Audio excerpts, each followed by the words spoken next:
Mas,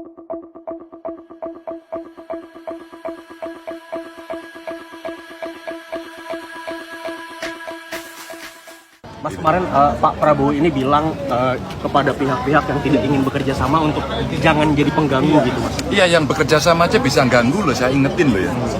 Jangan sampai kemudian yang di dalam malah mengganggu. Umpama kita ingin menciptakan pemerintah bersih, tapi korupsi di dalam itu mengganggu. Yang di luar jangan-jangan malah membantu karena mengingatkan yang baik. Dan check and balances akan berjalan. Dan kalau kemudian partai politik katakan tidak ikut di pemerintahan, masyarakat sipil tidak ikut di pemerintahan. Masyarakat sipil bisa loh memberikan catatan-catatan kritis. Jadi kita mesti membuka ruang check and balances itu, tapi betul kalau mengganggu itu artinya destruktif, saya setuju, jangan. Ya. Mas Ganjar disarankan bilang Mas, bahwa gimana? akan maju oposisi kemarin, Mas. Apakah Pak Prabowo kemarin bilang bahwa ada satu partai yang klaim Pak, soal oposisi suara Bapak ke suara partai, Pak. Terima kasih ya.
Mohon maaf lah ya kalau ada kesamaan. Ada orang itu prinsipnya gini. Kerja tiap hari ya gitu. Kerja. Nggak taunya kerjanya cuma ngutang.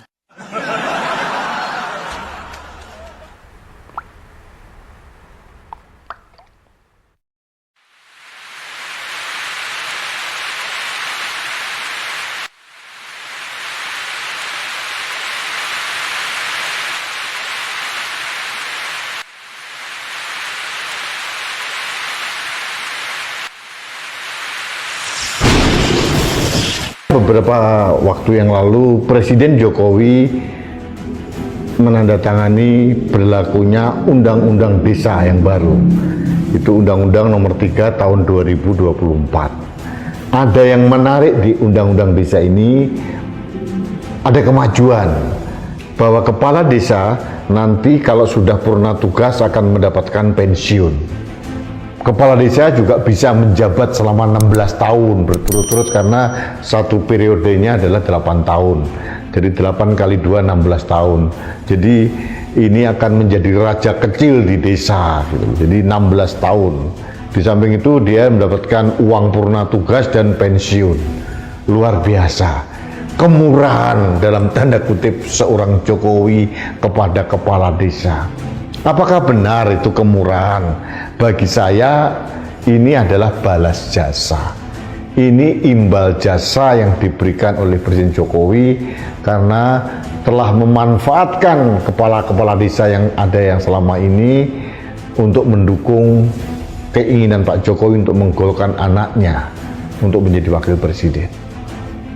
Sudah terang benderang, nggak usah dibantah lah.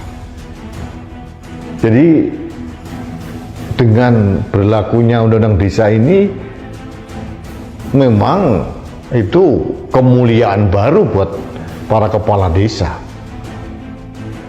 Seperti halnya anggota DPR, dia juga akan mendapatkan uang pensiun meskipun dia hanya menjabat 1 periode. Kalau 2 periode 16 tahun, setelah itu Pak Kades, kepala desa, itu akan ungkang-ungkang kaki, akan mendapatkan pensiun. Ini bentuk pragmatisme warisan dari Jokowi yang ditinggalkan untuk rakyat Indonesia. Padahal Pak Jokowi itu akan purna tugas dalam beberapa bulan ke depan. Tapi warisan bebannya diletakkan kepada kita rakyat Indonesia. Pak Jokowi enak aja purna tugas sebagai mantan presiden, tapi bebannya diberikan pada penggantinya dan rakyat Indonesia. Apakah itu uangnya pribadi presiden? Bukan, uang APBN juga. Saya nggak membayangkan ini pragmatisme dan oportunisme pemimpin seperti ini hanya sekedar ingin menyenangkan kepala desa, diberikan kemewahan, pensiun, tunjangan, uang purna tugas dan sebagainya. Bukan hanya kepala desa, perangkat yang lain juga hal demikian. Berpikir nggak tentang beban APBN kita? Kita sudah defisit sekian ratus triliun, kata Bu Sri Mulyani. Kalau nanti APBN kita sudah yang sangat sempit ini kemudian dibebani yang banyak, kemudian pemerintahan baru juga mempunyai program baru, berapa beban APBN yang akhirnya rakyat juga yang menanggung melalui pajak, cukai atau apapun, sehingga para pemungut pajak cukai akan merajalela dan kasihan bendahara negara nanti. Jadi seperti halnya IKN lah, sama persis. Ini warisan kemewahan semu yang diwariskan oleh Pak Jokowi kepada penggantinya, dan rakyat Indonesia harus menanggung beban itu. Beban daripada oportunisme dan pragmatisme kepentingannya Pak Jokowi sendiri. Kepala desa selama puluhan tahun tidak pernah mendapatkan pensiun, mereka aman-aman saja kok. Apalagi sudah mendapatkan bengkok atau inventaris lahan, ada juga dana desa ya, dana juga bantuan dari berbagai kementerian juga datang ke desa kok.